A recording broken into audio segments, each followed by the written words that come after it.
Good morning, everybody. We're live here from the birdhouse and we are rounding out the end of July. So I thought today I would show you some of the birds people are seeing and hearing, but then also some of the insects that you can find easily in your garden if you have certain plants, or you can find these as you are out hiking out in the area. As always, if you are on, you can say hi in the comments. If you have any questions, you can throw those in there too. And we love to know what kind of things you're seeing. So give us an update on your sightings. Absolutely. Throughout the spring and summer, we talk about different plants that can attract butterflies and hummingbirds to the garden. And one of them we promote quite often is milkweed because milkweed is good for those monarch butterflies, which are back in the area. And there's typically three different species that you'll see here in the upstate New York area, or even throughout the East Coast. Really, if you're along the East Coast, the common milkweed being the most common one that you'll find out in the wild. If you do grow it in your gardens, you might find that it does get a little unwieldy. It can kind of sprout up wherever, and it can be hard to control because it has such a deep taproot. But that being said, it is a favorite for the monarch butterflies. So out of all the milkweed species, this is probably the one you're most likely to find the monarch butterfly caterpillars on. Right now, it is done with being in bloom. I haven't seen any in bloom for a while now. So these flowers will go to seed pods, which once they start to break open, you can collect if you want to, grow them in your garden or share them with friends so they can grow them. So there's three different species of milkweed that you can find in the area. There's common milkweed, swamp milkweed, which is in bloom right now. Right now in my garden, this is bright pink and in bloom like this. And it also has the leaves that the monarch butterfly caterpillars will eat, but you'll notice that they are a lot thinner. They're a lot smaller and thinner.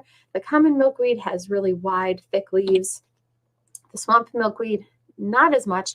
But that being said, the caterpillars will still eat those leaves. And then there's also the butterfly weed, and this is also in bloom right now. And these two you can commonly find in garden centers. The butterfly weed and the swamp milkweed you can usually find in garden centers, especially if they have a native plant section. So these are great for the monarch butterfly. So now is the time to start looking for the caterpillars and the eggs of the monarch butterfly. And here's a picture of your typical monarch butterfly here. And this is what the caterpillars look like. So they go through different stages called instars, where every time they grow, as they eat and eat and eat, they grow. And as they grow, they do have to shed their skin a few times. And after every shed, they have what's called the next instar. So they go through 5 larval instars. And a couple weeks ago, we had a butterfly walk at Whitehaven, and we found some very, very small, monarch butterfly caterpillars that were in their first instar.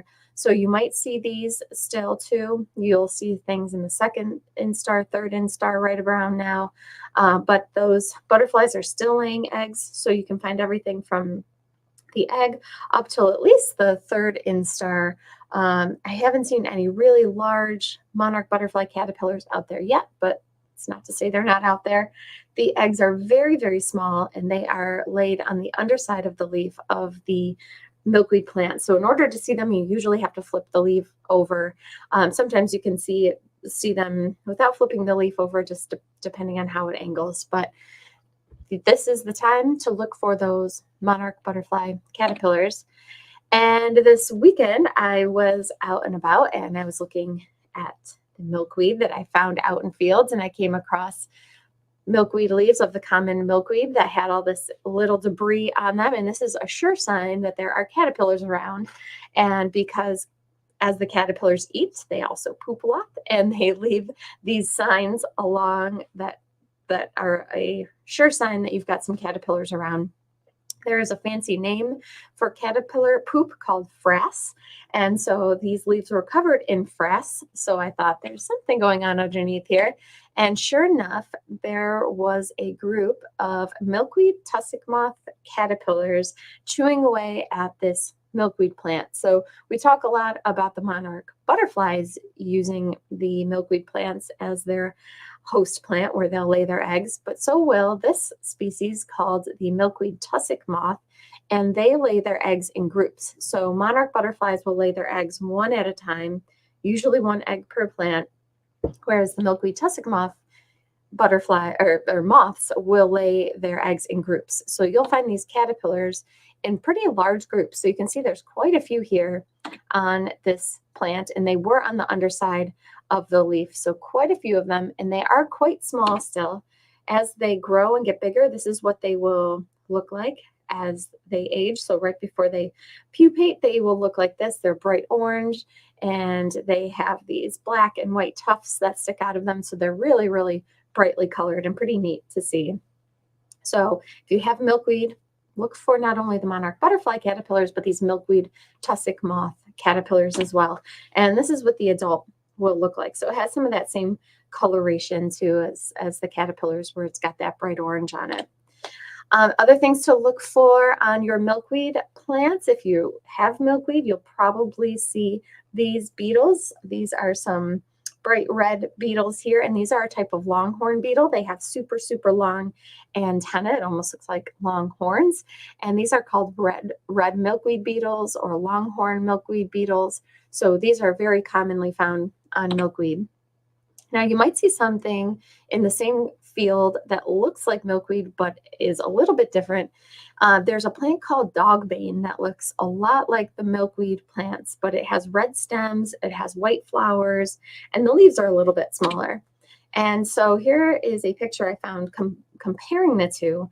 Common milkweed is on the left, the dogbane is on the right, and the common milkweed has really large, big, thick leaves, and then the dogbane branches out more. It's not just on a single stem like the common milkweed is, but you might find these in the same field. And I thought I would show you that just to compare, because there are some plants that look a lot like milkweed that aren't. But if you do have dogbane, look for those red stems. That's a really good way to tell that it's the dogbane plant, not the common milkweed. And often you can find this insect on the dogbane, a really, really beautiful iridescent beetle called the dogbane beetle. And when we were out on the butterfly walk at Whitehaven a couple weeks ago, we happened upon some dogbane patches, and sure enough, it's covered in dogbane beetles. So they're really, really gorgeous, really beautiful insect that you can find out there right now. As well as the monarch butterflies, there is a mimic of the monarch butterfly out there called the viceroy, which you might happen upon. They are smaller than the monarch butterfly, but they have the same kind of coloration. And they have this little line that goes through their hind wing. And that's how you can tell that it is not a monarch butterfly. The size being smaller, and then that little line through the hind wing. So if you see something that looks like a monarch butterfly, but a little bit smaller, you might have yourself a viceroy butterfly. I saw a lot of these caterpillars out this past weekend too. I just showed you the picture of the milkweed tussock moth, but this is another type of tussock moth caterpillar called the hickory tussock moth caterpillar. And this is black and white with a whole bunch of furs on it. And these furs can sting. So these little hairs can sting, especially if you have sensitive skin. So you don't want to handle any of these caterpillars. I should mention that also. But there were a lot of them out there this past weekend, and this is what they look like as an adult. So I thought that was a pretty cool find. If you're spending any time outside, you might just happen upon some of these different kind of fuzzy looking caterpillars. But even though they look fuzzy, you really don't want to touch them. You might have to turn your volume up kind of high for this, but as I was camping this weekend, all of a sudden, out of nowhere, barred owls started hooting really, really loudly.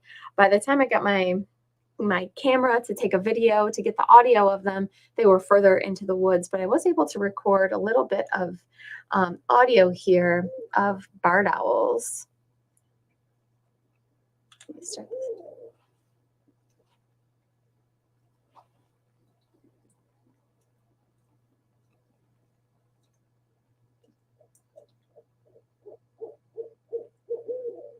And so the barred owls will hoot all summer long. There were, in this instance, there were two super, super close, just hooting back and forth to one another. And then they started kind of dispersing and going out in the woods. So I don't know if they were juveniles or if they were adults. It was right as it turned dark, so I couldn't see where they were, even though they were super, super close to where I was. So that was really, really neat. Unfortunately, I didn't have my camera on me fast enough to get the great audio of them being very, very close. But so if you're out in the woods or if you have woods by you late at night, keep those windows cracked open because you might hear barred owl hooting, great horned owl, screech owl. They'll be active all summer long. And then as far as backyard birds go, we're still getting reports of people getting orioles in their backyards. Most people have gotten rid of the oriole nectar and are just going to the jelly and the mealworms as far as foods to feed the orioles. So they are still here. The young ones are still here. And the young ones are coming to feeders now. So if you're seeing something that is oriole sized and orangish or yellowish in color, it could very well be a juvenile oriole if it's not the female, because the young ones are out there and they'll be around for another month or so, and then they'll start to fizzle as they go south for the winter. So that and hummingbirds, people are reporting some hummingbirds around.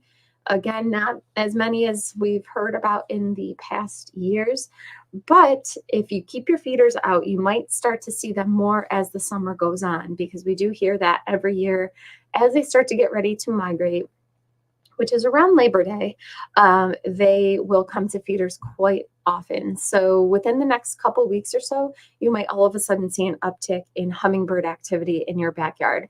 And not only are the adults out there, but they have their babies that are leaving the nest too. So there's going to be more of them out there.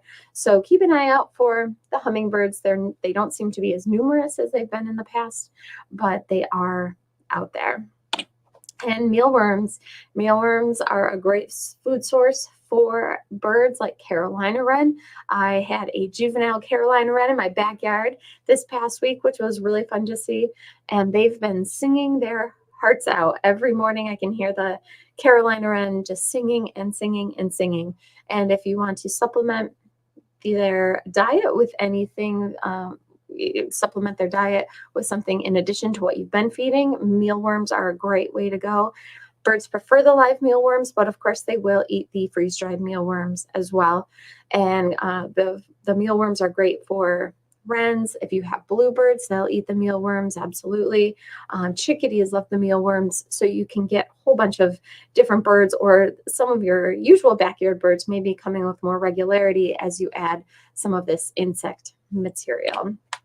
And then finally, we've gotten a couple calls of people, rightfully so, concerned that they have seen bald birds in their backyard. And we'll start to hear more of this as we get into the fall and the birds are molting a little bit more.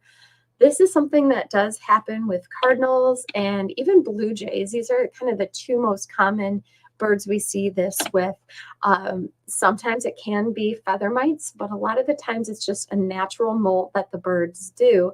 And sometimes they do molt all the feathers in their head all at once, which looks very, very strange and quite alarming. But it is totally normal. So we usually get at the store here behind the store, we've got some feeders, and usually once a year we get at least one bald cardinal. Usually it's a blue jay. And so it looks quite strange, but it is totally natural. So just let the bird be. As long as they're feeding naturally, it doesn't look like there's anything wrong with their eyes. They should be totally fine. And those feathers will grow back into their heads within a couple of weeks, and they will look normal again, if you will. So don't be alarmed if you happen to see bald birds in your backyard. It is weird looking. They don't all do it, but it isn't super uncommon to see. So if you happen to snap a picture of it, though, we'd love to see it and love to share it. So send those in to us. Looks like that's everything I have for you guys today. We will be back on Saturday with another broadcast. And until then, have a great week. And if you snap any photos in your garden or while you're out hiking, absolutely send them in to us and we'll share them on our broadcast on Saturday. And until then, have a great week and we'll talk to you soon. Bye-bye.